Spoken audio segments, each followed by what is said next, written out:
dessa noite. Mais uma vez, agradecendo muito aqui o professor José Miguel, que para a sua atividade profissional, de lazer, familiar, para estar conosco aqui na Somerge e poder passar os ensinamentos, né? Então, eu quero fazer a abertura dessa sala no dia de hoje. Agradecer a presença de todos os nossos diretores, e vou passar para a doutora Célia, nossa diretora científica, para que ela dê as boas-vindas nesse primeiro momento. Boa noite, doutora Célia. Boa noite, meu presidente, doutor Rômulo. Boa noite a todos os colegas presentes. Boa noite à nossa diretoria, os colegas das regionais. E muito obrigada, professor Zé Miguel, e também a presença do Marlon, né? Muito obrigada pela parceria de sempre. Nós vamos ter hoje uma palestra que nós temos que prestar muita atenção, que é exatamente o que saber sobre a declaração do imposto de renda. E eu estou muito atenta, como sempre, Zé Miguel, porque você traz sempre dicas preciosas e que muitas vezes nós não temos a atenção devida. Eu gostaria de fazer uma breve apresentação. O professor Zé Miguel tem vários títulos, mas eu quero ressaltar que ele é mestre em Ciências Contábeis pela UERJ, pós-graduação em Administração Financeira e Direito Tributário pela Fundação Getúlio Vargas e professor de pós-graduação e mestrado da Fundação Getúlio Vargas, da PUC Rio, do IBMEC e Mackenzie Rio. Enfim, qualificações que realmente mostram o quilate do que nós vamos ouvir a partir de agora. Eu passo a palavra, então, Zé Miguel, para você, e mais uma vez eu agradeço em nome da Somerge, da SOMEI e da AMIBAR essa grande parceria. Muito obrigado, doutora Célia, doutor Rômulo, doutor Ramon, que está sempre presente, e aos demais. Agradeço mais essa grande oportunidade e a honra de estar sempre com os senhores. O assunto hoje ele é bem nebuloso, fala sobre uma dor nossa tremenda. E eu vim pensando bastante ao longo desse mês em como abordar a realidade que a gente está vivendo tributária. E na pessoa física, então, nem se fala. Porque no final, mesmo que nós sejamos donos de CNPJ, porque é muito difícil falar que somos empresários, nós somos donos de CNPJ, acaba sempre estourando em nós. Então, eu vou colocar aqui umas transparências só para os senhores irem se guiando junto com a fala. E eu não tenho nenhuma prepotência em esgotar esse assunto hoje, mas eu vou tentar abordá-lo de uma forma um pouco diferente em relação aos anos anteriores, pedindo licença e esperando que agrade a todos, porque a leitura tributária realmente desse ano está bem diferente dos anos anteriores. É a primeira vez que a Secretaria da Receita Federal, em quase 10 anos, não faz grandes alterações no sistema anunciando. Isso me causou estranheza e, então, vamos fazer essa abordagem sobre o médico e o seu imposto de renda. Para isso, eu volto novamente à estatística da Secretaria da Receita Federal, a qual houve uma publicação pelo portal G1, que mostra o médico como sexto lugar da profissão mais bem paga do Brasil na média per capita. O fato interessante é que as 5 primeiras são públicas. E o fato interessante é que as posteriores, grande parte delas são públicas. Mas se forem observar, o médico está em sexto lugar, perdendo para titular de cartório, membros do Ministério Público, membros do Poder Judiciário, diplomatas e afins, advogados públicos, e aí vem médicos. Então, eu não sei que honra é essa em perder para pessoas do âmbito público, mas é interessante. E aí vieram algumas constatações importantes sobre o ano. E aí, numa reflexão, doutora Célia, doutor Rômulo e todos os colegas, eu percebi que estamos diante de uma alteração profunda de atuação do Ministério da Fazenda sobre os contribuintes, sobre a população que contribui com tributos. Não sobre toda a população, mas aquela que contribui. E eu percebi que, diante desse cenário, existem alterações anunciadas na legislação, na atividade do recolhimento de tributos, existem as não anunciadas, existem as evidentes e existem as escondidas. E aí é que eu percebi que estamos diante de uma estrutura estratégica de alterações na arrecadação brasileira, e eu vou provar para os senhores. Não tivemos grandes alterações na apresentação da declaração do imposto sobre a renda, mas nós comemoramos 15 anos sem reajuste de nenhuma dedução. Esse ano aumenta-se o limite da declaração, quem é obrigado a declarar, para 33.880, e aí entram algumas pegadinhas. A primeira, rendimentos isentos e não tributáveis superiores a 200 mil são obrigados a declarar. Antes tínhamos um limite final na propriedade, eles aumentaram ano passado, esse ano para fiscalização, a posse. Então, se por acaso alguém entender que você tem a posse de uma propriedade acima de 800 mil reais, você passa a ser obrigado a declarar. Aí entra algo fabuloso, que foi a realização de operações na alienação em bolsa de valores, também ano passado, instituído, de mercadorias e de futuros, cuja soma foi superior a 40 mil reais ao ano, senhores. Tá? E apurações de ganhos líquidos sujeitos à incidência do imposto passa a ser obrigatório, independente do valor. Posse ou propriedade, então, inclusive de terra nua, também 800 mil reais. Então, senhores, já sabemos qual é o limite do patrimônio que a Receita Federal está de olho.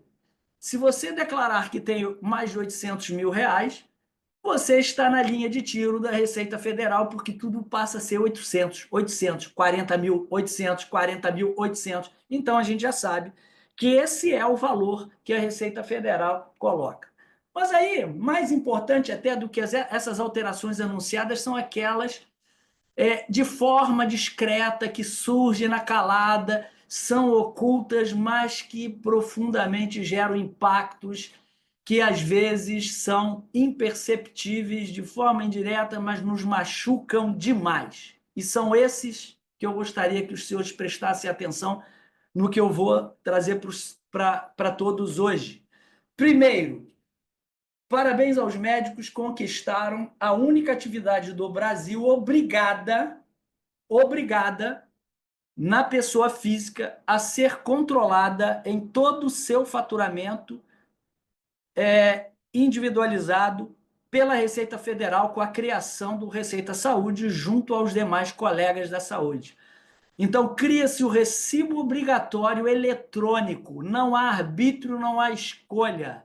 Então, entende-se que as profissões da saúde que agem como pessoas físicas passam a ser controladas diretamente pela Receita Federal por suas receitas obrigatórias a serem emitidas no portal da Receita Federal. Então, nós percebemos que eles passam a controlar o médico, pessoa física, e o seu paciente, pessoa física. Uma distorção nessa relação é malha fina certa nos dois.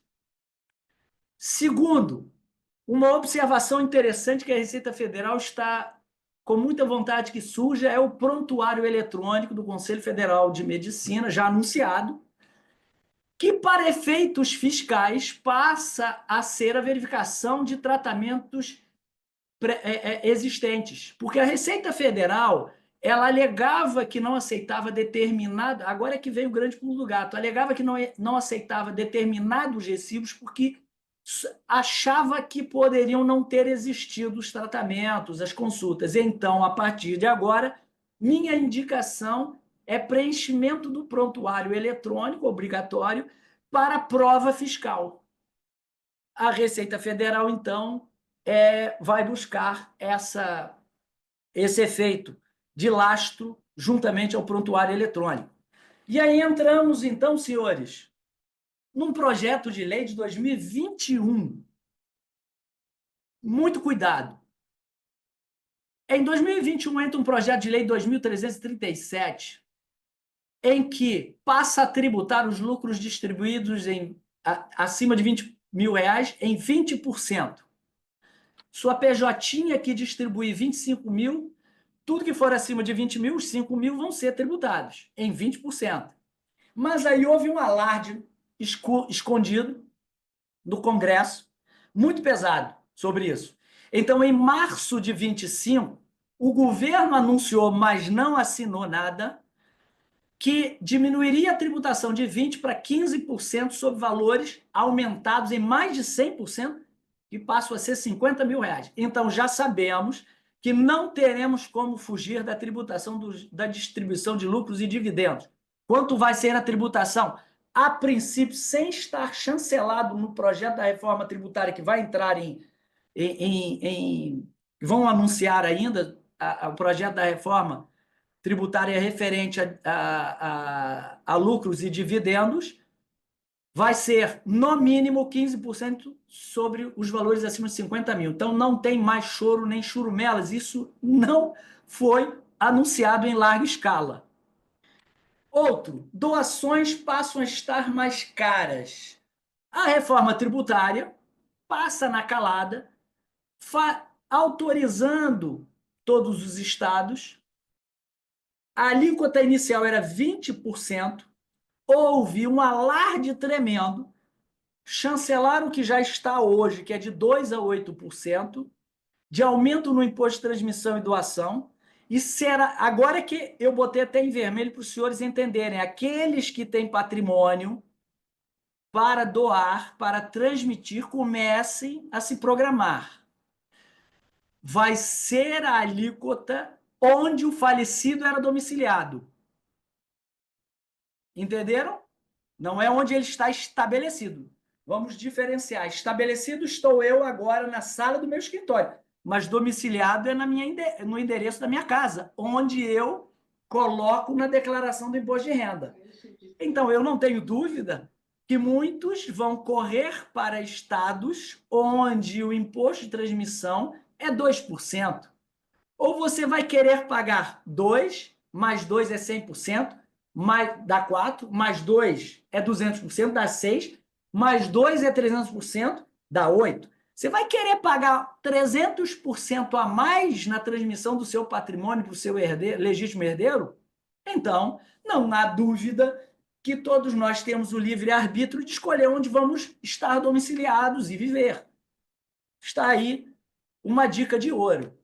Depois, o financeiro, em que sai uma instrução normativa ano passado, em setembro, 2219, que caiu numa briga tremenda dizendo que era sobre PIX. Nunca foi sobre PIX, senhores. O que essa instrução normativa traz não é sobre o PIX. O problema dela é que todos os movimentos que englobem recursos são obrigados a serem declarados à Receita Federal, como fintechs. Vou viajar para o exterior, comprei moeda estrangeira na Wise. A Wise passa a informar a Receita Federal a sua movimentação. Comprei um cartão de débito e crédito pré-pago, passa a informar. Apliquei investimentos em alguma instituição não chancelada pelo Banco Central, mas ela é obrigado. E aí entra outro ponto que eu já vou colocar nessa instrução normativa, que agora o governo fez uma parceria tremenda, que é Airbnb, Booking, todos eles passam a ser obrigados a declarar para a Receita Federal. Então, você está sujeito aos erros de todas essas plataformas. Se ela errar, é você que tem que provar que ela errou. Entra, então, também o controle maior com os criptoativos. O Brasil corre a outros países e começa a fazer os acordos internacionais para que haja a informação compartilhada. O criptoativo entrou há 2 anos na informação da Receita Federal, da declaração do imposto de renda, então você já sabe a partir de agora que quem não declarar os criptoativos é considerado como uma falta grave. Quando você for vender, vai pagar imposto de renda sobre o todo e não sobre a mais-valia. Essa é uma outra alteração que me veio à mente e falei assim, gente, isso foi tudo escondido. E aí vem os investimentos da Secretaria da Receita Federal em 2023 e 2024 ficou um ano na Bovespa aprendendo como a Bolsa funciona, achava que a população que investia na Bolsa de Valores era equivalente a 2,5% da população e o queixo dela caiu quando veio um número acima de 6%. Era quase 3 vezes do que eles imaginavam. Ficaram lá fazendo estágio durante 12 meses e a Bolsa de Valores fez uma parceria com a Receita Federal e ninguém, a maioria de nós não soube. Mas o site da Bovespa, da Bolsa de Valores, passa a entregar gratuitamente um sistema que apura o DARF a ser pago. Ou seja, quem faz isso é a própria Receita Federal. Então, a Receita Federal está com a sua conta de investimentos da Bovespa, seja de renda fixa, seja de renda variável. Isso foi na calada da noite. Avançamos, temos então aquela iene que fala sobre as rendas de aluguel. Airbnb, Booking, etc., passam a compartilhar informações dos proprietários com a Secretaria da Receita Federal, informando os valores das locações, informando tudo o que ocorre nesta relação. Diante disso, bem-vindo à nova forma literal de BBB, Big Brother Brasil, que é não anuncio alterações, está tudo tranquilo, tudo tranquilinho. A declaração do imposto de renda não sofre grandes mutações, esse ano está tudo fácil, tudo numa boa, mas estamos literalmente sendo controlados na nossa vida pela Secretaria da Receita Federal, as quais têm lá dentro profissionais extremamente bem capacitados e muito bem remunerados. É isso que nos traz um impacto pesado.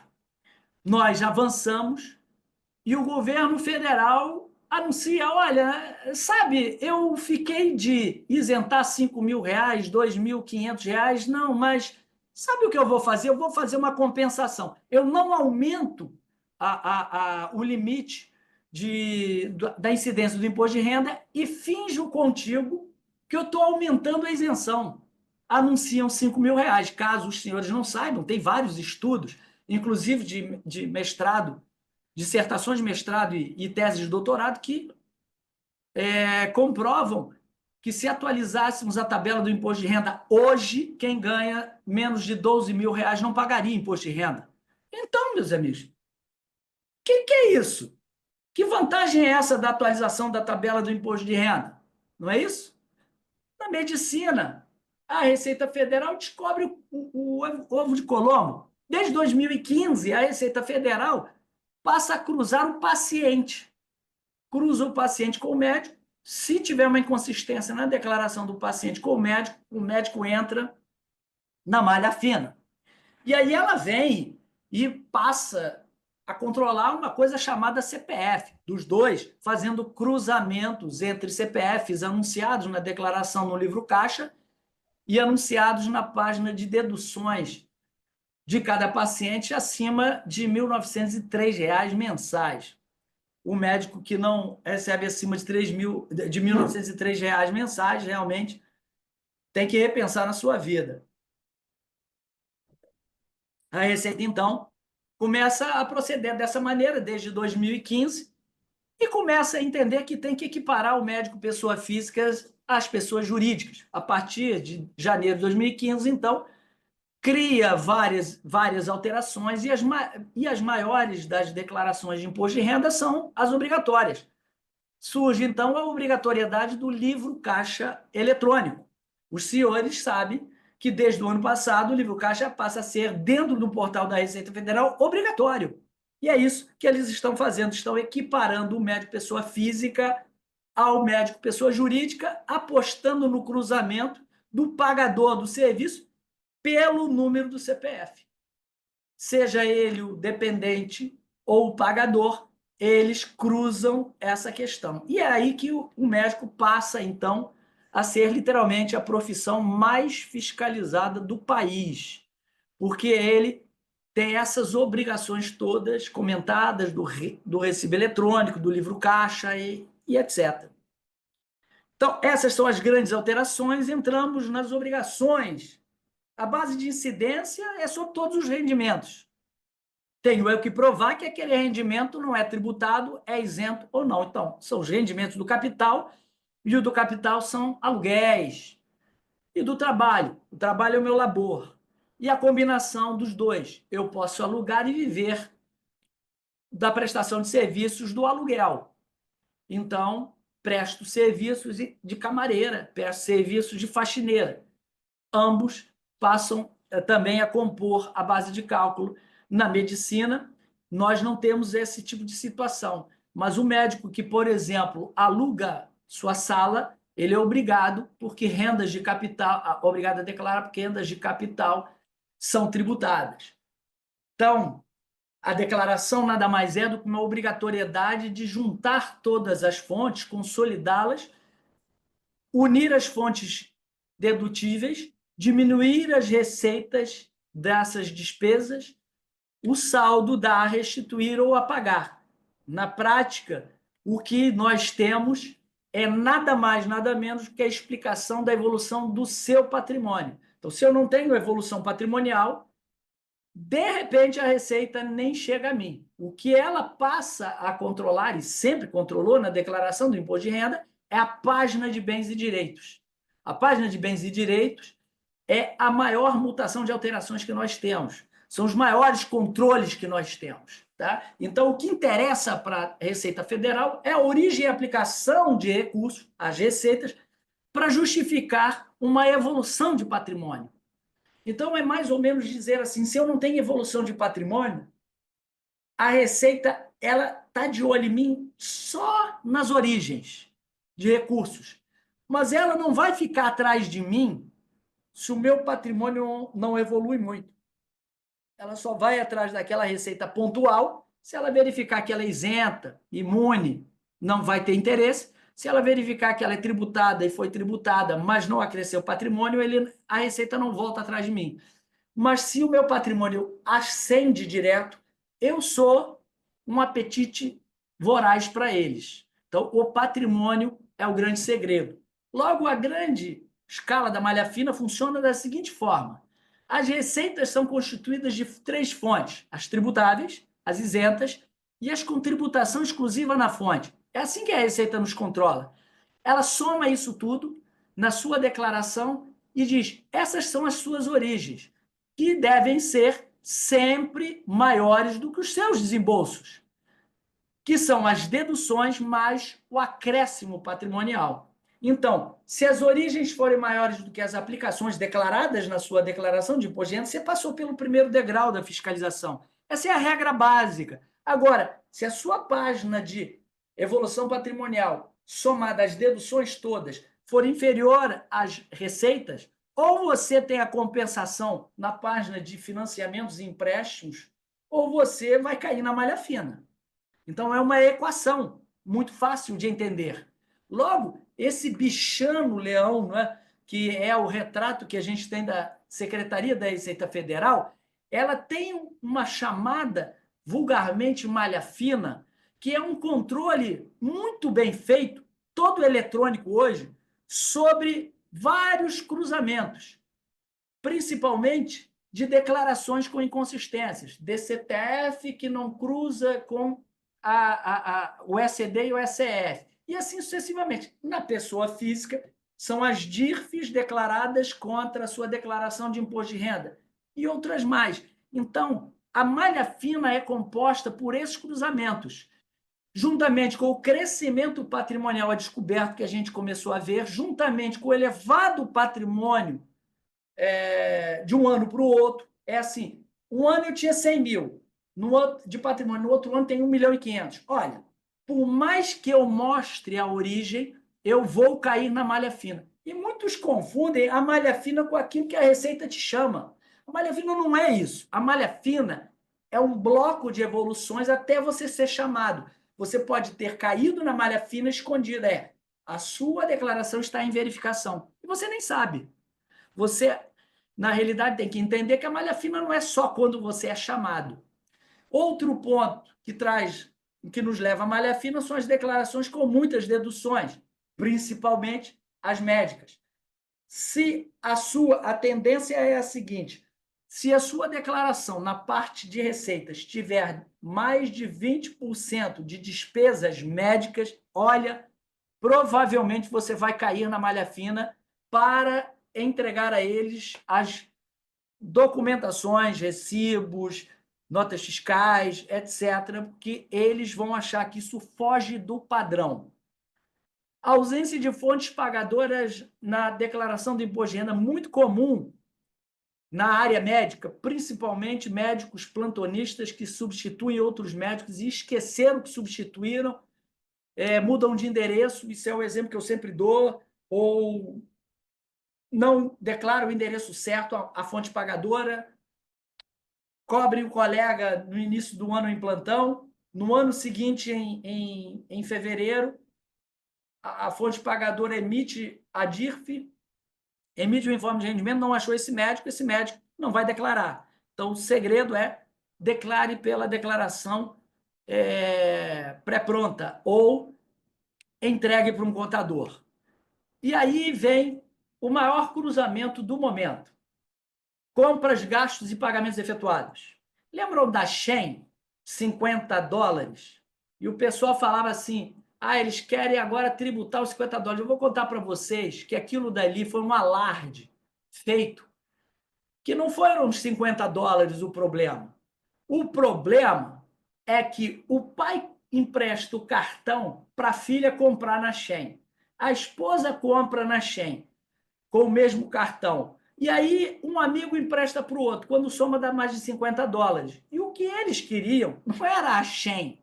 O que eles queriam era identificar as compras internacionais que vêm de fora do país acima de $50. Só que nas famílias, quase todas elas explodem no mesmo CPF. E aí não era o cartão de crédito que eles iam cruzar, era o CPF, que tem compras mensais acima de $50. Esse é o problema.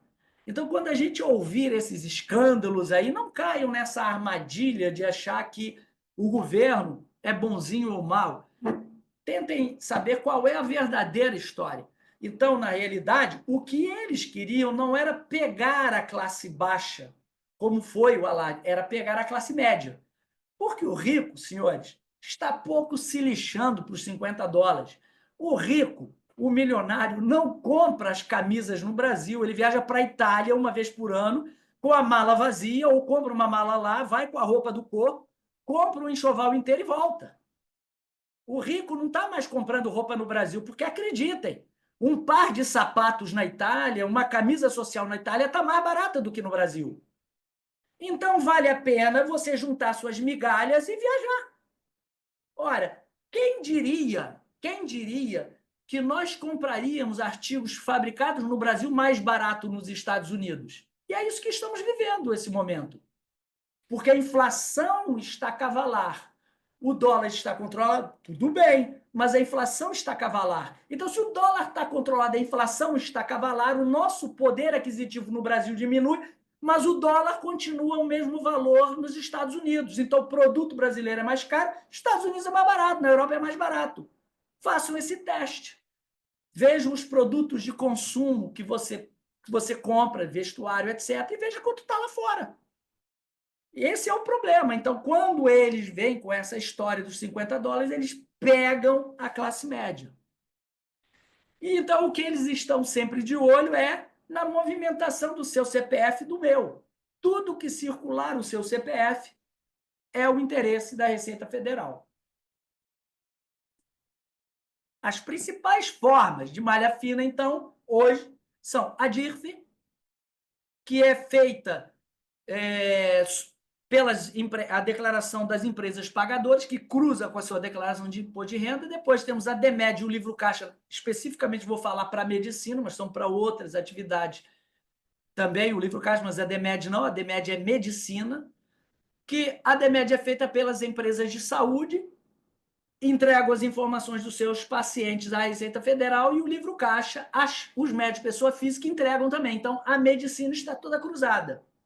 Aí vem o E-Financeiro, que incorporou a movimentação fiscal, física internacional, e também a movimentação de cartão de crédito e toda a movimentação financeira, inclusive nos portais de cartão de débito e crédito, como eu conversei com os senhores. Então, hoje, muitas pessoas, muitas mesmo, para investir em dólares, o que elas estavam fazendo? Ao invés de comprar a moeda dólar, pegavam os cartões Wise e sei lá o que mais, Nômade, e compravam moeda e convertiam em dólar. Estou sentado em dólar. Entenderam? É uma forma de investir. Agora, o que é que o governo faz? Wise, me mostra aí quantos dólares a pessoa tem e passa a tributar. Entenderam? É isso que o governo quer. A CBE, então, a CBE não, desculpa, o financeiro entrega. E a CBE é a renda e o patrimônio no exterior. Então, se eu tenho valores acima de 1 milhão, eu não me lembro se é dólares ou reais, eu sou sujeito a países de fora informarem meu patrimônio para a Receita Federal. Por isso que eu sou obrigado a essa declaração até o mês de abril. Eu tenho que declarar essa declaração e ela tem que bater com a declaração de imposto de renda. Senão, vou me dar mal. E, por fim, temos o controle das suas aquisições, das suas vendas, das suas locações imobiliárias. Entra a DIMOB, que é sobre atividades imobiliárias feitas pelas imobiliárias que declaram à Receita Federal toda a sua movimentação de compra, venda e locação. Inclusive, elas são obrigadas, perdendo o direito de ter Cresce, perdendo o direito de atividade nesse mercado, caso não declare. Não satisfeitos, entra a DOI. A DOI é entregue pelo cartório de registro de imóveis para a Receita Federal sobre todo o movimento de compra e venda. Então, se você tem imóveis e nunca declarou, repense, porque ele já tem essa informação de todos os imóveis depois de 1988. O prazo de entrega continua o mesmo, final de abril. Há 2 tipos de declaração. Há com deduções legais e há que nós temos o arbítrio, que não é reajustado desde 2015, de utilizar o desconto simplificado. Há várias formas de aumentar a arrecadação brasileira, e uma delas é não aumentar as deduções. Então, o governo, há 10 anos, não aumenta o limite dos 20%, é dos dois o menor. Faturei 100 mil reais, tenho receita de 100 mil reais, 20% dá 20 mil, não posso abater 20 mil. Tem que abater 16.754, o mesmo valor de 15 anos atrás, de 10 anos atrás. Ou seja, esse valor aí provavelmente seria o dobro, no mínimo hoje. Mas é algo que eles não reajustam há muito tempo. Essa é a tabela do imposto de renda, significa dizer que nós somos um país muito pobre, porque pega esse valor aí, divida e converta em dólares. Nós temos o limite da tabela de incidência maior, que é 27,5, há muitos anos, desde 2015, no equivalente a um salário mínimo de qualquer país de primeiro mundo. Então, o Brasil, em si, é muito pobre, porque para o IBGE, rico é aquele que ganha acima da tabela de incidência do imposto sobre a renda. Se você está aqui hoje e ganha 5 mil reais, bem-vindo ao mundo do rico na estatística pública. Entram aí as tabelas de incidência, só para uma explicação bastante interessante, não é? Às vezes, investir em risco, quando o capital não é o que te sustenta, talvez seja melhor, porque até 20 mil reais de venda de ações, que também não é reajustado há mais de 10 anos, salvo engano, há quase 20 anos, você não paga imposto sobre a renda. Em compensação, fundos de longo prazo e curto prazo pagam alíquotas bem altas. Às vezes você acha que o que falam aí, o fundo tal teve uma rentabilidade ótima. Quando você vai ver, comeu tudo no imposto de renda. Toda a rentabilidade é diminuída por causa da tributação. Mas eu ficaria aqui o dia inteiro falando com os senhores sobre tributação no mercado de investimentos.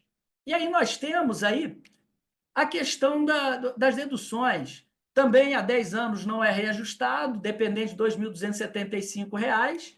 Também há 10 anos não é reajustado, 3.561. E aí temos 12% da renda tributada pode ser abatida.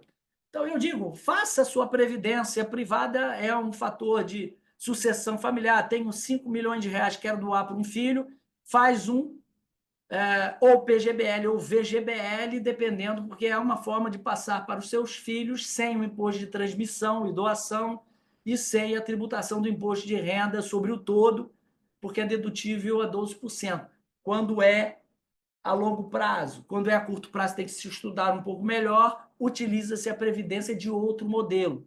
E temos aí as despesas médicas, são a única dedução 100% permitida na legislação. Percebam que o seu dependente, com certeza, custa mais ou quase isso por mês, 2.275 para vestir, para comer, para se deslocar, mas é isso que é ao ano permitido abater. O governo entende que isso é o suficiente para sustentar uma pessoa ao ano, de forma decente, que isso alimenta uma pessoa ao ano. A mesma coisa é a instrução. O governo entende que 3.561 ao ano é o suficiente para uma pessoa ter seus cursos de pós-graduação, seus cursos de educação continuada, sua faculdade, seu ensino médio, seu ensino fundamental. Outro ponto é: tome cuidado, porque a Receita Federal está cruzando e controlando as imobiliárias. Os corretores imobiliários são obrigados a declarar o CPF de todos os seus clientes. E isso é uma forma de cruzar os rendimentos de aluguel. Isso não é uma coisa muito nova, mas tome muito cuidado, porque se você não declara na ficha de rendimentos tributáveis de pessoa jurídica, quando você aluga para uma pessoa jurídica ou tributáveis recebidos de pessoa física, você vai cair na malha fina mais cedo ou mais tarde. Mas, em compensação, tome um pouco de cuidado nessa declaração, porque você pode abater vários itens que muitos que têm locação não sabem. Você pode abater o IPTU, taxas e emolumentos incidentes sobre a renda do seu aluguel. Você pode abater o condomínio, você pode abater a sublocação paga, você pode abater várias despesas.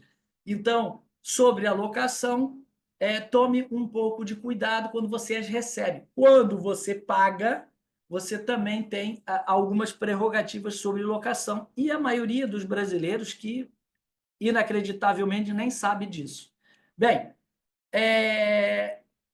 pensão alimentícia eu só chamo a atenção dos senhores porque a tributação sobre ela foi considerada inconstitucional sobre o Supremo Tribunal Federal em 2023. Aí houveram vários memes, né, dizendo que os ministros, alguns deles já eram separados e outros recebiam pensão, e houve aquelas brincadeiras, mas fora as brincadeiras, não há incidência. E você legitimamente pode recuperar 5 anos para trás sobre todo o imposto de renda pago em pensões alimentícias recebidas. Por isso, recupere esse dinheiro. Carnê-leão é um dos itens mais desconhecidos pelos médicos, principalmente os cooperados pela Unimed, né? Estamos falando de uma população de 117 mil médicos. 117 mil médicos, em torno disso, um pouco mais, um pouco menos, são obrigados a declarar o carnê-leão.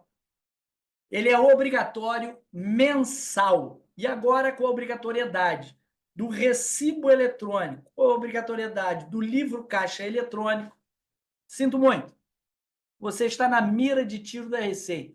A sua sorte é que a cooperativa retém o seu imposto de renda na fonte. Você ainda pode escapar um pouquinho, mas não o todo. O que você recebe dos pacientes particulares tem que ser somado e pagar a diferença mensalmente.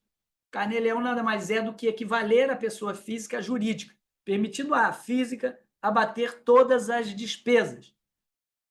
E todos os autônomos, isso engloba médicos, contadores, advogados, são obrigados a pagar o carnê-leão mensalmente. Não confunda carnê-leão com livro caixa. Livro caixa é o preenchimento que você faz, agora obrigatório, que recebe multa, mas que você abate, se quiser, as despesas. Se não tiver abatido, o problema é teu. Então, quando eu quero abater as despesas, o DARF que eu pago mensalmente é código 0190. Se eu não usar esse código, eu não posso abater as despesas mais. Eu posso abater mensalmente as despesas de gasto com pensão alimentícia, despesas com dependentes, contribuições previdenciárias, sociais, despesas escrituradas no livro caixa, mensalmente. Aproveitem. É diferente de preencher a declaração e só abater no início do ano seguinte. Quais são as principais deduções? Nós tivemos uma palestra só sobre livro caixa, né? Por acaso lotou a palestra. Então, eu não vou me ater aos gastos em detalhes, porque o tempo é curto. Mas pagamentos a terceiros.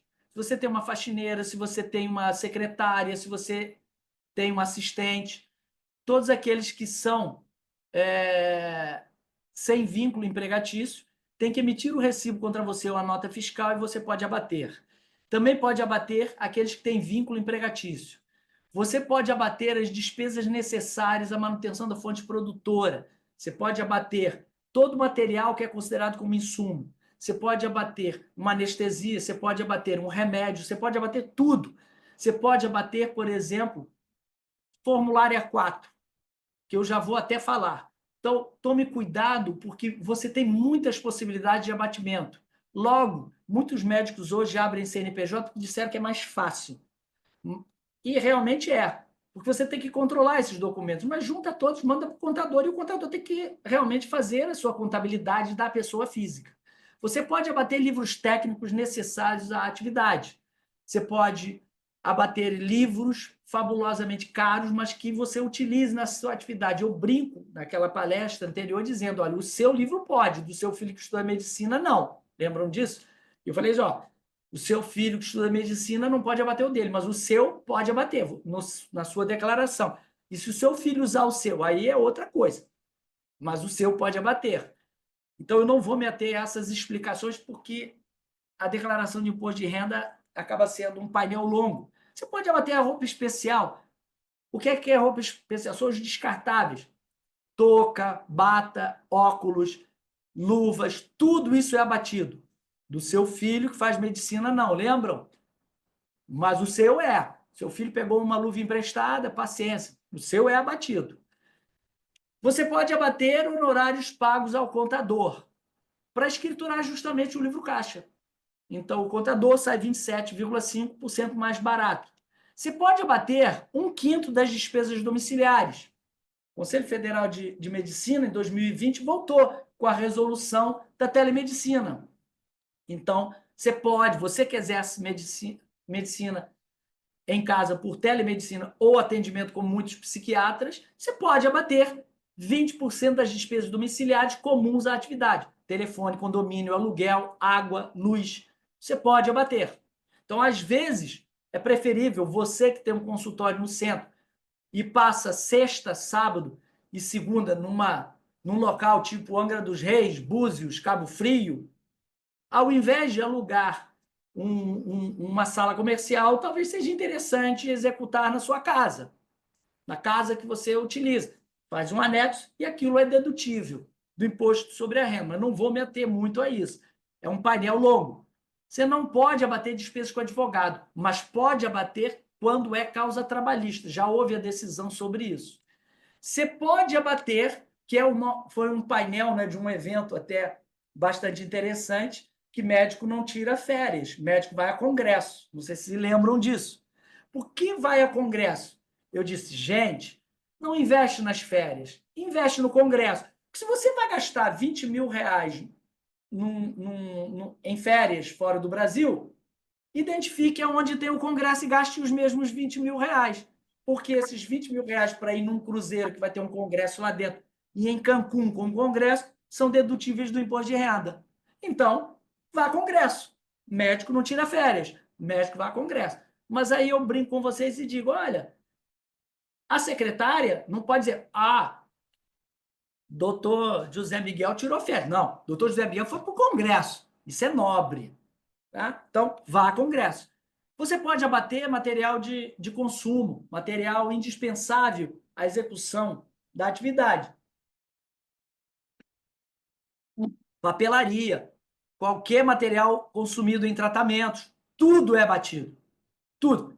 E aí eu botei uma imagem interessante que me remetia à lista da minha filha, que é cara pra caramba. Agora já não, que ela já está com 16 anos. Eu me lembrava assim, no início do ano, quando vinha a lista de material, eu quase caía duro, porque era tanta coisa e tão cara, e eu percebi, a minha despesa de material é dedutível, mas a dela não. Então eu vou comprar para mim. E pronto.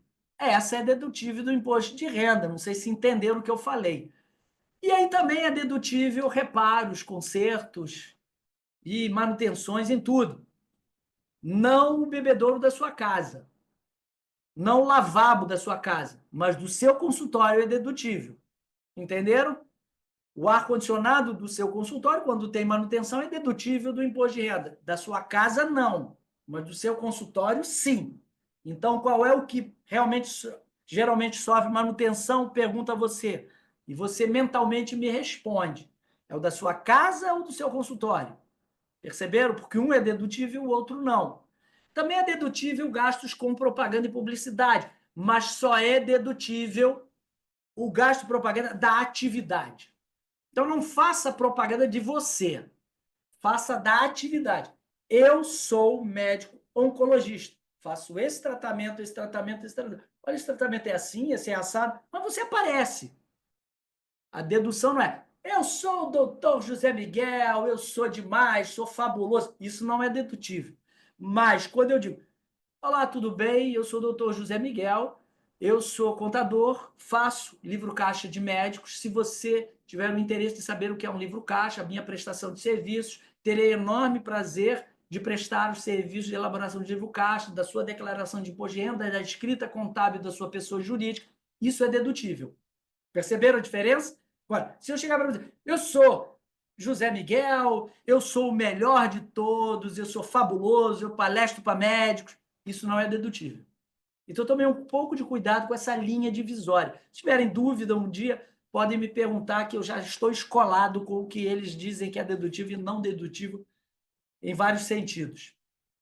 Também é dedutível os conselhos regionais de medicina, mas não as associações. Infelizmente, eles não consideram dedutíveis a vontade das pessoas se associarem, entenderam? Mas é dedutível a sindicalização. Tá? A associação, não. Trabalhar em comum, trabalho comum em prol de uma categoria, não. Mas a sindicalização, defender os direitos, é. Tá certo?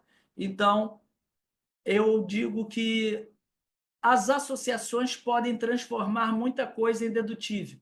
Se a associação desenvolve, por exemplo, um congresso, esse congresso passa a ser dedutível. Então, a mensalidade que se paga, olha, é 100% dedutível, está dentro do congresso.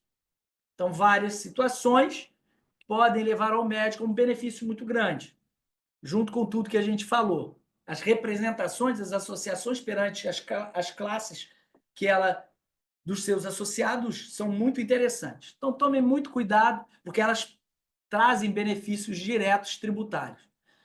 Tomem muito cuidado, um aviso. Carnê-leão é obrigatório, livro caixa é prerrogativa. Bens e direitos é a página sem sombra de dúvida mais importante, porque é a única que vai ficar para os herdeiros, é a única que vai deixar a nossa prole feliz com a gente, é a única que nós vamos dizer, foi isso que eu fiz, foi isso que eu constituí. E daqui eu vou deixar para vocês. Juntamente com a página de deduções, quando eu pago a educação, quando eu deixo meus filhos bem educados. Não é a receita. Então, a página de bens e direitos também é muito fiscalizada. Logo, se você for fazer aquisições, gastos, etc., tome cuidado com os cruzamentos, porque eles vão cruzar com as notas fiscais e os documentos de aquisição ou as declarações feitas de ENDOI ou de MOB. Então, comprei, declare. Está na dúvida, declare. Ah, vale a pena declarar um imóvel baratinho que eu tenho 1/3 da propriedade? Sim, declare. Uma boa dica é: vendi, use o sistema de ganho de capital da Receita Federal. É claro que quando você for ler, talvez você não entenda muita coisa. Para nós contadores é muito fácil entender aquilo, mas para o médico talvez não. E talvez ele preencha errado. Não hesite em procurar mão de obra qualificada, mas não deixe de utilizar o cálculo do ganho de capital para você lá na frente não pagar muito caro, porque uma autuação é cara. Entramos nas doações.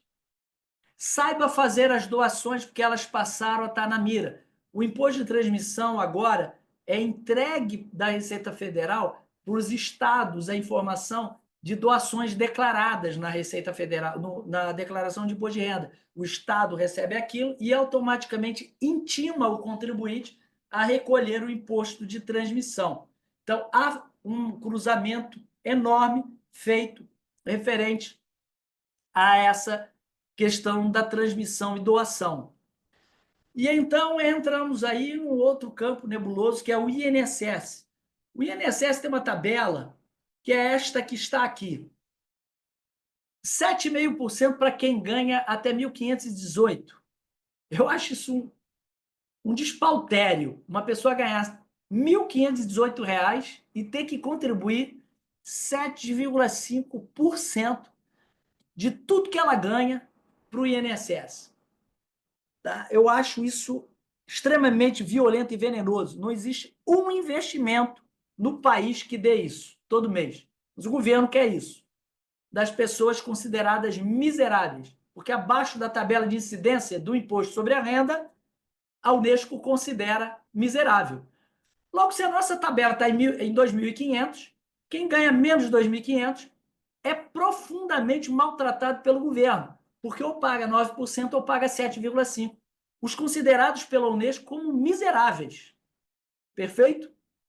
Mas, ao mesmo tempo, eu gosto de dizer para todos que o INSS não pode ser considerado como simplesmente a previdência privada. Ali está 23, mas é 2025, desculpem, lá em cima. Ele tem que ser considerado como um seguro de vida. Porque se você paga pelo teto máximo e sofrer algum acidente, algo ruim que te mantenha afastado, você vai receber do INSS proporcional à tabela que você tem de incidência. Logo, pense nele como um seguro, ok? Bem, nós temos a tabela aí por individual e por facultativo, que eu não vou parar nela, mas o que eu queria dizer, principalmente, é que a tabela do INSS funciona de forma coletiva, consolidada. Você junta todas as fontes, consolida e recolhe. Logo, normalmente, principalmente os cooperados da Unimed, têm, em média, 3 fontes remuneratórias. Somando as 3, dá muito mais do que 8.157 e recolhem pelas 3. Então, perante isso, emita essa declaração de não recolhimento, entregue a outras 2 fontes e recolha pela única que te traz pelo teto. As outras vão parar imediatamente de recolher. E quanto às demais, que passaram 5 anos, recupere os valores. Você tem legitimamente como recuperar com os valores corrigidos pela Selic. A maioria não faz isso e simplesmente perde esse dinheiro. É uma verdadeira fortuna que está nos cofres públicos, com direito à recuperação que os médicos não pedem. Ok? Curiosamente, essa estatística eu trago sempre para os senhores, mas eu adorei ela. Uma pesquisa de 4 escritórios de porte razoável no estado do Rio de Janeiro, com 200 médicos, 183 médicos, pessoas jurídicas, possuíam, ou seja, de 183 que responderam, 78% possuíam um enquadramento tributário desfavorável, ou seja, estavam rasgando dinheiro com tributos. 98 médicos que eram cooperados responderam a uma pergunta, as perguntas relacionadas à legislação de abatimentos do livro caixa. 92% deles não utilizavam os abatimentos e nem sabia quais eram os abatimentos permitidos pela lei. Nessa pesquisa, 76 médicos cooperados que atuavam como profissionais liberais, claro, possuíam mais de uma fonte remuneratória. 96% deles tinham recolhimento acima do teto e não sabiam que podiam parar de recolher ou poderiam recuperar os 5 anos. Então, vejam a ignorância tributária como é grande. E essa pesquisa eu trago direto, porque podem fazer com os pares de vocês e vai dar uma coisa muito semelhante a isso daí. Então, outro ponto que eu trago é que a maioria dos médicos não sabe como utilizar a previdência privada. Vai a um gerente de banco, o gerente é amigo, faz uma previdência aí para eu bater a meta. E eles fazem qualquer previdência. E a previdência não é para qualquer um. Se você é um médico que está em início de carreira, faça um PGBL, porque ele é dedutível do imposto de renda e você faz em nome do seu filho. Quando o seu filho, se você recolher hoje acho que é R$ 1.200, salvo engano, de PGBL todos os meses para uma criança recém-nascida, quando ele tiver 19 anos, você está com a faculdade de medicina privada paga. Então, qual é o objetivo? É esse. É pagar a faculdade com o imposto de renda bancando 27,5%, porque é dedutível e você pode fazer para o seu filho. Agora, se você já tem 60 anos de idade, 65 e quer deixar patrimônio, é VGBL. Então, você tem que saber usar a Previdência estrategicamente, se você está rasgando dinheiro. E o outro detalhe é a taxa de administração. Se é acima de 1,8, sai dela. É caríssimo. Então, ela tem que ser olhada como um instrumento de sucessão patrimonial e gestão. Ela é uma forma de passar patrimônio para os outros. Bem, o último painel é planejamento tributário. Passando rapidamente por ele, não se esqueçam que a utilização do imóvel profissional faz uma diferença enorme na sua vida. Eu vou dar um exemplo simples para os senhores. Vamos imaginar R$ 8.000 de gastos todos os meses. Se o imóvel for residencial próprio, eu só posso abater R$ 600. Se for alugado, 1.600. Se ele for um imóvel comercial próprio, R$ 3.000. Se ele for alugado, posso abater os R$ 8.000. Logo, no desembolso final, eu tenho 348% de diferença tributária entre um e o outro, entre a pior e a melhor. Não se aluga nem se compra nada sem fazer contas antes, em termos profissionais. É diferente da moradia. Tome muito cuidado, porque o tributo é o maior custo da nossa vida. É muito maior do que o custo de um filho, porque é o Estado que a gente está sustentando. São todos os filhos que vivem às custas do nosso tributo. Seja você médico, pessoa física, seja médico, pessoa jurídica. Então, antes de agir, consulte uma pessoa que conhece essa linguagem para fazer a projeção dos cenários e ir no lugar certo, ou pelo menos o mais próximo, melhor em termos financeiros para a sua vida. Ganho de capital, desde 2005, é isento o ganho de capital de venda de ações a R$ 20.000 ao mês. Então, às vezes, o mercado de risco de uma ação que está a R$ 1,90, de uma empresa que fatura bilhões e não vai falir, segundo os especialistas, vale mais a pena sentar em cima, consulte o seu agente de investimento, não faça isso sem ele. Vale mais a pena sentar se você não precisar dar aquele dinheiro agora. Porque uma empresa que está a R$ 1,90, a R$ 2, a R$ 3, vai estar a R$ 2. Eu estou falando que a empresa que estava a R$ 1 vai estar a 2, eu estou falando 100% de ganho. Então, eu vou dar exemplos na área de saúde que os senhores conhecem. Como pode uma empresa como a Oncoclínica ter chegado a R$ 2,50 a ação? Sabem quanto bateu ontem? R$ 4,58. Quem comprou a R$ 2,50 ganhou 100%. Se investiu R$ 10.000, ganhou R$ 10.000. Sacou 20. E a outra coisa é que se você sacar de 20 em 20, não vai pagar imposto de renda. Logo, você pode perder 15% sobre a renda fixa. Então, esse é o jogo dos investimentos. Não invista em bolsa de valores, não é o que eu estou falando, sem um agente de investimento, sem um consultor de investimento do seu lado. E a outra coisa é que até R$ 35.000 de ganhos na venda de qualquer ativo não paga imposto de renda.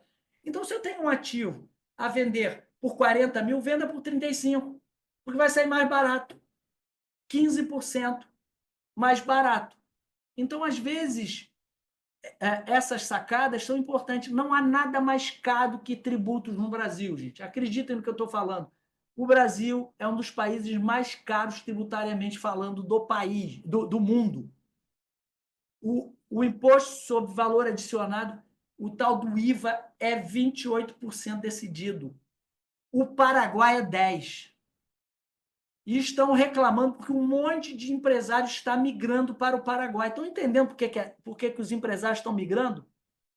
Porque simplesmente é 160% mais caro. 180%.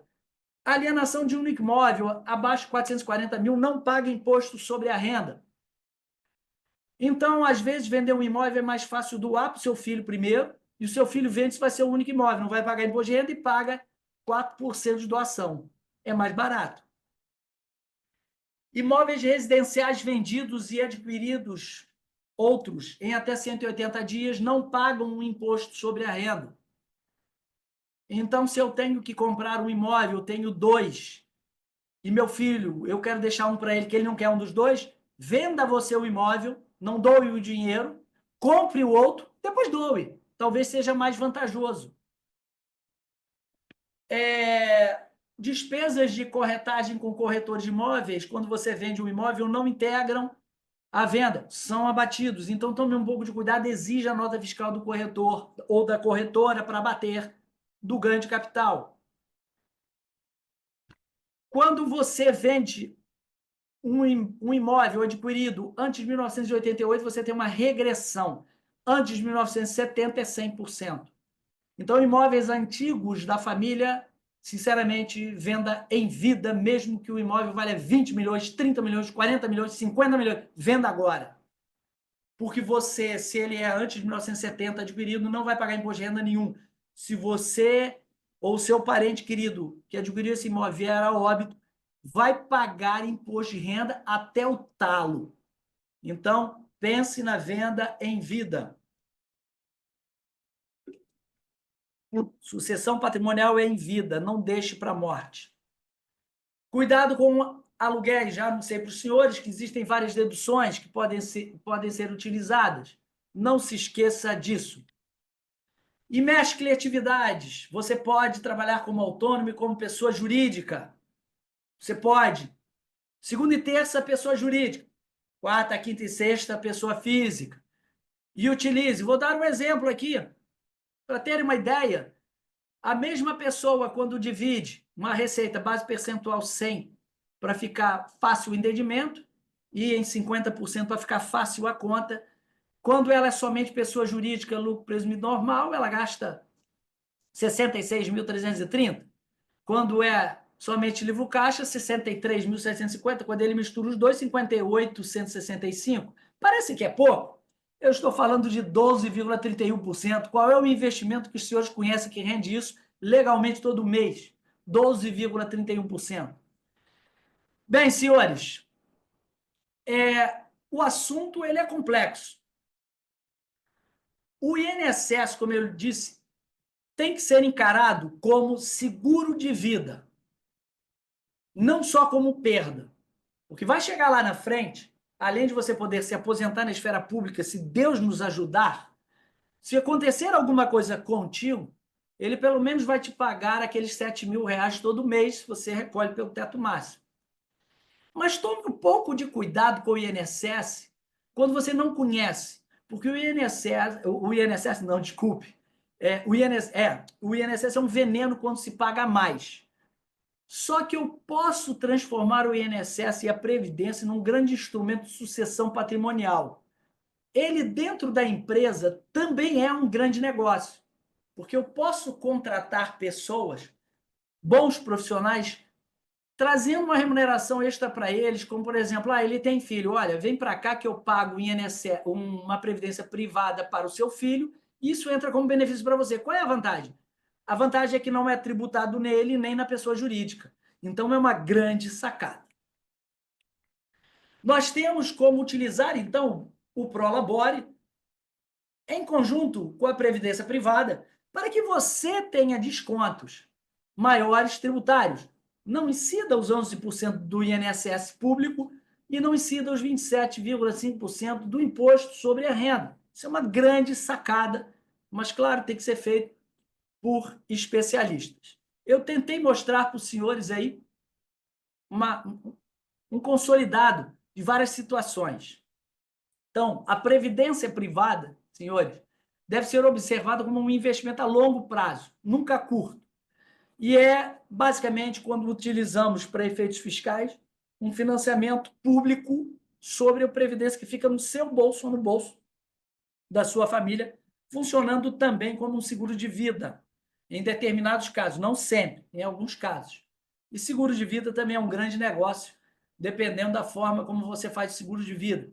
E o consórcio também pode ser um grande negócio quando você entende como usar o consórcio como um investimento. E o seguro de vida também. Ok? Senhores, cravo exatamente 1 hora de palestra. Como sempre, tento cumprir o horário. Espero que tenha sido útil para os senhores. Agradeço bastante, deixo meu telefone como canal direto. Para quem conhece o Marlon, ele também está à disposição, como sempre, para atendê-los. Agradeço imensamente a Somer, Somei e Ambibarra por terem me concedido mais esse ano de confiança a uma palestra que eu sei que não é tão saborosa para nenhum de nós. Muito obrigado. Muito obrigado, professor Zé Miguel. Mais uma vez, uma brilhante apresentação. Verdadeiramente, se tivesse que estudar para uma prova de residência médica com esse tema, provavelmente não seria dos melhores resultados. Mas aí é que eu vou falar o que eu penso, né, em relação a isso.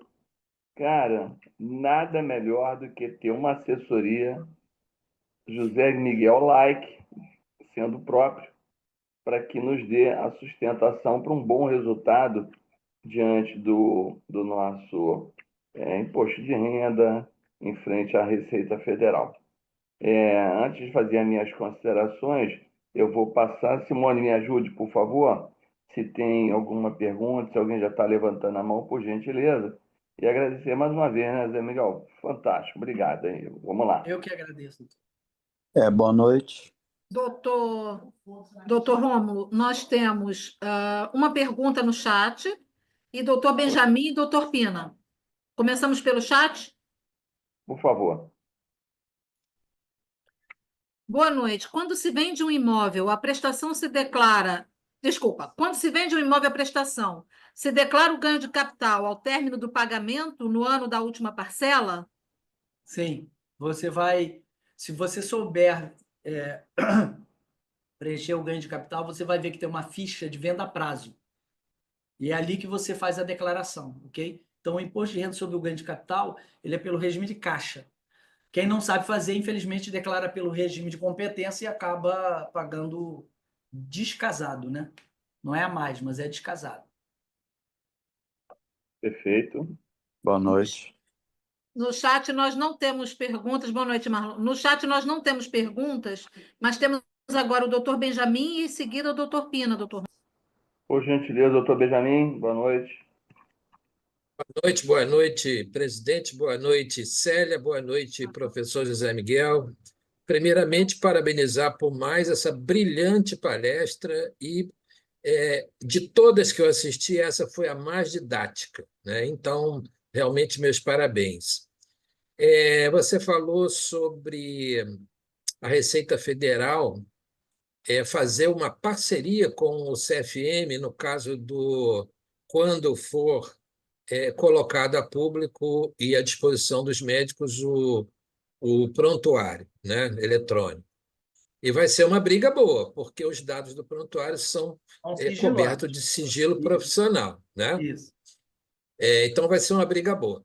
Mas eu só quero fazer uma observação, um reparo, e eu estou ousando fazer um reparo à sua palestra, por incrível que pareça, mas você falou que o término da declaração, o prazo, é 30 de abril. Eu consultei Não, aqui, é maio. 31 de maio. Maio. 31 de maio. Se eu Apenas falei, isso. peço desculpas. Peço desculpa. Realmente foi um equívoco. Se eu falei, foi um equívoco. É final de maio. Obrigado. Doutor Pina, por favor, Sérgio Pina, boa noite. Boa noite, presidente Rômulo, doutora Célia, professor José Miguel, Marlon e todos os presentes aqui na sala. Mais uma vez, excelente palestra, né? A minha esposa Valéria que está querendo fazer uma pergunta, então eu vou passar para ela. Um abraço a todos. Um abraço. Boa noite, Valéria. Tudo bem? Boa noite, tudo bem? Boa noite a todos.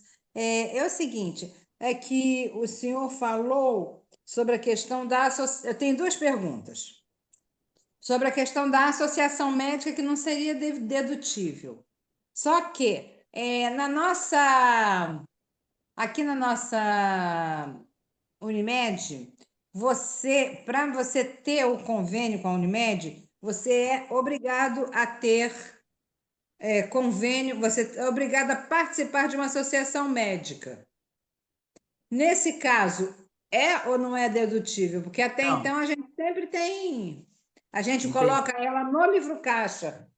Entendi. Então, não é dedutível, já tem parecer de consulta sobre isso. O que é dedutível é aquilo que a lei obriga. E a lei não obriga associações. Os acordos comerciais particulares, infelizmente, não se sobrepõem à lei fiscal. Ah, entendi.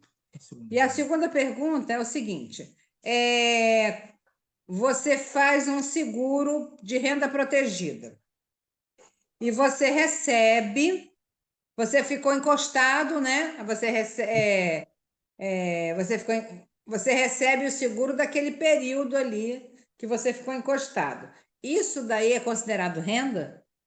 Depende do tipo de seguro. Vamos lá. Se a senhora tiver tido uma perda, tá? Uma perda patrimonial, qualquer coisa, e esse seguro não for exatamente a reposição do salário ou da renda, que é tributada, mas for o estilo de uma indenização reparatória, ele não é tributado. O que é reparatório não é tributado. O que não é reparatório, mas é compensatório, ou seja, é algo que substitui a renda, é tributado. Aí depende do acordo que a senhora fez, do contrato, do tipo, né, de seguro. É um seguro de renda protegida. Sim, mas depende das cláusulas. Entendeu? Perfeito. É igual um PGBL e VGBL, é renda privada, concorda? É renda privada. Mas as cláusulas dos contratos diferem tributariamente. O que é a diferença do PGBL para o VGBL? Nada, é a mesma coisa. Só tributariamente é tratado de forma distinta. É a mesma coisa. Entendeu? Então tem que. O grande problema que existe é que quando nós vamos fazer os contratos de seguro, consórcio, previdência, muitas vezes a pessoa que está do lado de lá, ela não é competente tributariamente, ela é competente sobre o produto, o serviço, mas não tributariamente. Ok. Obrigado, professor Zé Miguel. Simone, por favor. Nós temos 3 perguntas no momento. A Pois primeira: não. por que o Carnê-Leão tem que somar os ganhos de pessoa física e jurídica? Porque se você quiser abater todas as suas despesas ao limite máximo, já que você é obrigado a pagar imposto de renda sobre a pessoa jurídica e a pessoa física, você, na realidade, no final do ano, soma a pessoa jurídica. Esse é o primeiro ponto. E o outro, porque a lei determina que a incidência do tributo é sobre somatória de tudo. Então, se você teve uma pessoa jurídica que lhe tributou em 15% e não nos 27,5%, quando você somar as pessoas físicas, vai dar o excedente, vai chegar provavelmente a 27,5%. Então, você vai ter que pagar o excedente dos 15% sobre a pessoa jurídica e os 27,5% da pessoa física. Esse é a principal obrigação. Agora, se você quer abater as despesas, como eu falei em primeiro lugar, também sobre a pessoa jurídica, você é obrigado a declarar no livro caixa do final do ano a pessoa jurídica. Senão você não vai conseguir abater, só vai conseguir abater da pessoa física. Ok. Simone? O aluguel da sala usada para consultório pode ser dedutível no IR? Sim, é dedutível, desde que haja contrato e haja comprovante de transferência monetária para o titular do contrato. Não precisa ser dono da sala, tem que ter a posse, né? Muitas vezes a gente aluga um imóvel e quem está assinando o contrato com a gente é um procurador, né? Então tem que comprovar. Ok. Simone? A contribuição com Previdência Social tem limite de dedução? INSS. Do INSS, sim, tem limite de dedução, que é exatamente o valor máximo da tabela de incidência. Perfeito? Agora, quando eu pago a mais o INSS, ou seja, pago 2 vezes a fonte de incidência, quando eu presto serviços para e declaro na página da pessoa jurídica, há um fato curioso. Eles permitem que a dedução do INSS seja no total. Agora, quando eu pago como autônomo, o limite é 20% da tabela de incidência ou a tabela de incidência máxima. Ok. Sem mais perguntas, doutor. Tá bom. Professor Zé Miguel, eu posso fazer minhas considerações? Naquele À pai bola? vontade, com certeza. Beleza. Professor Zé Miguel, faça minha declaração no início do período para declarar ou deixo para declarar um pouco mais próximo do prazo final? Então, no início do período, quanto mais antecipado eu envio, mais rápida é a minha restituição. Isso é o acordo com o governo, tá certo? Só que é um outro fato interessante. Quanto antes eu mando, mais problemas eu posso ter, porque chega lá e é processada mais rápido. E a outra questão é os Kinder Ovo que surgem. A gente fica sabendo de muita informação depois que já enviaram. E aí vão soltando os Kinder Ovo ao longo do tempo. Então, se você precisa de dinheiro rápido, mande rápido. Se você não precisa, espera um pouquinho. Eu agradeço essa resposta e o senhor está me presenteando com uma coisa que eu nunca fiz, que foi receber nada do imposto de renda.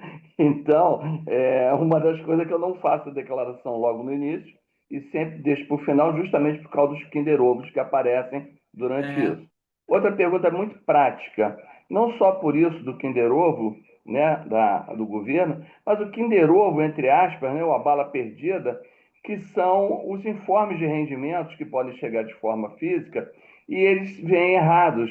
E quando chega próximo lá no final, eu vou dizer alguns entes estaduais, municipais e por aí afora, que às vezes nos traz bastante fator complicador, também acontece dessa forma. Como eu devo agir se eu já fiz uma declaração e me chega um outro falando assim, vamos retificar aquele informe de rendimento anterior? E que acontece pra caramba, né? Excelente colocação. Essa é maravilhosa. Muito boa. 100%, ou talvez quase 100%, das instituições públicas erra nos informes de rendimento e retifica a DIF, que são o coletivo dos informes de rendimento. Então, prestem atenção no que eu vou dizer. 100% das instituições públicas, isso engloba inclusive o Ministério da Fazenda, erram no informe de rendimento, mas exigem que a iniciativa privada faça certo. Tá certo? Perfeito? Então, a minha dica é faça a sua declaração com a pré-preenchida com a certificação digital. Mas, principalmente, vá dentro do ambiente eletrônico da Receita Federal, chamado ECAC, vá nos informes recebidos e printe aquela página para mostrar que você não cometeu o equívoco. Aí você importa a pré-preenchida, eles vão retificar, você surpreendentemente cai na malha fina e você mostra que caiu por incompetência deles, tá certo? Não te exime de ter que pagar multa. Olha o absurdo. Eles erram, às vezes declararam a menor, você está sujeito a multa, juros, sanções e penalidades, tá? Então, isso é muito comum. Então, minha dica é faça com a certificação digital e guarde o informe à medida que for declarando. Professor, boa noite. Eu tinha uma pergunta para fazer, se é possível. Pois não? O médico, pessoa física, que faz um procedimento, auxílio ou cirurgia no hospital, ele pode pedir equiparação hospitalar para pagar menos Não. imposto? A pessoa física, não. Só se ele tiver um CNPJ. Se Certo. ele tiver um CNPJ, ele individualmente, exercendo sozinho, dificilmente vai conseguir. Tá. Mas se ele se juntar com outros médicos e formar uma empresa que efetivamente, mesmo que já tem, acho que 2 julgados positivos, que no conjunto estejam aptos à estrutura da equiparação, sim, ele consegue. Um exemplo anestesista, né? Um exemplo é a anestesia. A anestesista é a situação mais controversa, tá? Nós tivemos várias decisões favoráveis e depois várias desfavoráveis. Nenhuma delas foi de repercussão geral, né? Então, anestesistas é uma situação realmente que o governo não está se entendendo. Te agradeço. Obrigado. Ótima palestra. Aí, doutor Mauro, há aquelas questões que a gente fala, olha, já que vem pegadinha de lá para cá, faça a pegadinha daqui para lá, junte com outro médico, seja um cirurgião geral, junte, faça uma clínica e bola para frente. Aí pode pedir equiparação. E uma vez fazendo a equiparação, corre risco de ser julgado não favorável e eu ter que pagar? Se simplesmente eu me autotributar como equiparação, sim. Se eu tiver uma liminar concedida a mim, também sim.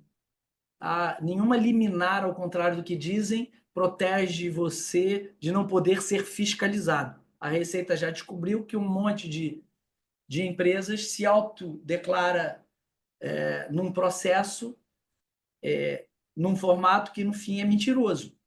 Então, nenhuma liminar, preste atenção, nenhuma liminar protege ninguém contra uma fiscalização. A liminar determina que o ente fiscalizador proceda da forma conforme a liminar determina, se o ente fiscalizador identificar que aquilo é verdadeiro.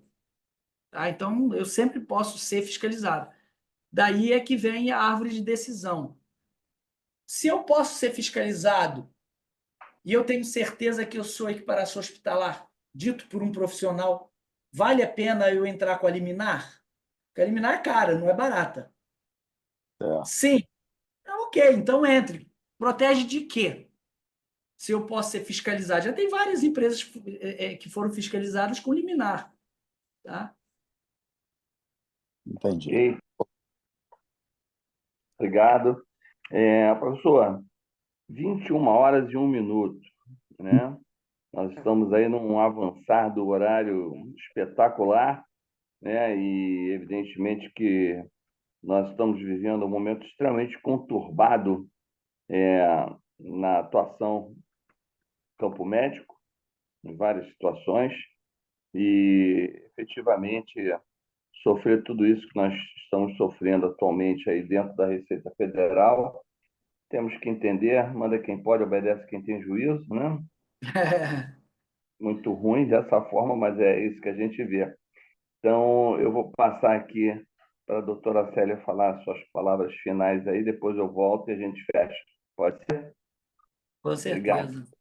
Ok. Doutora Célia. Bem, eu só tenho a agradecer a forma didática que você, Zé Miguel, apresentou esse tema tão difícil, né, de ser abordado e os alertas primorosos que você fez.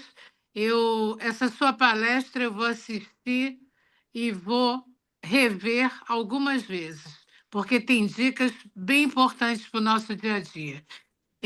Eu gostaria de te agradecer imensamente a parceria e contamos com você numas próximas vezes. E aos colegas que estão aqui e à nossa diretoria, em breve nós vamos ter dentro das nossas mídias sociais a informação do próximo evento. Todo mês, no final do mês, nós sempre temos na quarta-feira algum tema a ser abordado de interesse, não só associativo, mas também dentro da área da educação médica continuada. O nosso presidente já falou do Congresso, nosso Congresso de 28 a 30 de agosto em Vassouras. Entrem no nosso site, vejam. E também gostaria muito que vocês prestassem atenção em relação ao que a Somerge fornece enquanto associação. Eu gostaria que vocês procurassem falar com a nossa assessora executiva, Simone, que pode informar vários benefícios que a associação fornece para o colega, além do que nós já fazemos aqui através do YouTube com as palestras. Logo, logo, essa palestra estará no YouTube da Somerge, então, quem quiser fazer como eu vou fazer, pode assistir algumas vezes a essa palestra, assim como as que antecederam, sobre a Receita Saúde e também sobre o livro Caixa. Uma boa noite a todos. Zé Miguel, Marlon, muito obrigada. Nossa diretoria, muito obrigada. Meu presidente, obrigada por nos dar sempre esse espaço às quartas-feiras à noite, uma vez por mês. E obrigada a todos que estão conosco. Muito obrigado, Obrigado. senhores. Obrigado, Um doutora grande Célia. abraço a todos. Professor Zé Miguel, em meu nome, aqui, toda a diretoria, a Leia, a Anne Barros, convidados, nossos que estão aqui até essa hora. Evidentemente que a Associação Médica ela é uma fomentadora de educação médica continuada, é uma fomentadora de associação de bons pares, é uma associação de respeitabilidade e é uma associação que faz o que a doutora Célia acabou de falar, que é justamente podermos oferecer melhores coisas para os nossos associados. Plano de saúde, a parceria que nós temos com o escritório do Dr. José Miguel, né, com o Marlon também, mais uma vez, Marlon, muito obrigado aí pelo carinho, pela atenção. Então, isso tudo faz importância e faz com que a associação cresça cada vez mais. E é isso que a gente tem visto com todos os benefícios. Eu gostaria de passar para o senhor e depois eu já vou antepassando a informação que quem vai fechar a reunião hoje vai ser o nosso doutor José Ramon Varela Blanco. Né? Então, professor Zé Miguel, suas palavras, doutor Ramon fecha a reunião. Bem, muito obrigado a todos, doutor Rômulo, doutora Célia, doutor Ramon, doutor Benjamin, que sempre me privilegiaram com os convites. Fico muito grato. Valeu. Obrigado. Doutor Ramon, fechamento do senhor. Bom, eu acho que o Ramon saiu. Eu vi uma mensagem no chat dizendo que ele precisava sair, saiu. Então, doutor Benjamin, já que o senhor está no vídeo aí, elegantemente, faz o fechamento para a gente dessa reunião. Muito obrigado a todos. Bem, apenas agradecer a todos os presentes que estão conosco até essa hora, né? Tivemos aí um pico de quase 70 participantes, né? E isso mostra a pujança da Somerge em oferecer serviços ao médico do Estado do Rio de Janeiro e, por que não, do Brasil, porque já tivemos aqui palestras com gente de Santa Catarina, de Minas Gerais e do Nordeste, né? Enfim, agradecer ao Zé Miguel mais uma vez e agradecer a todos e dizer que estaremos aqui na quarta-feira, na última quarta-feira do mês que vem, para mais uma palestra interessante. Um abraço a todos, em nome da presidência, me despeço. Boa noite, um abraço a todos, até a próxima. Boa noite, senhores. Boa noite, Muito um obrigado. Muito obrigado, doutor Obrigado, Rômulo. professor.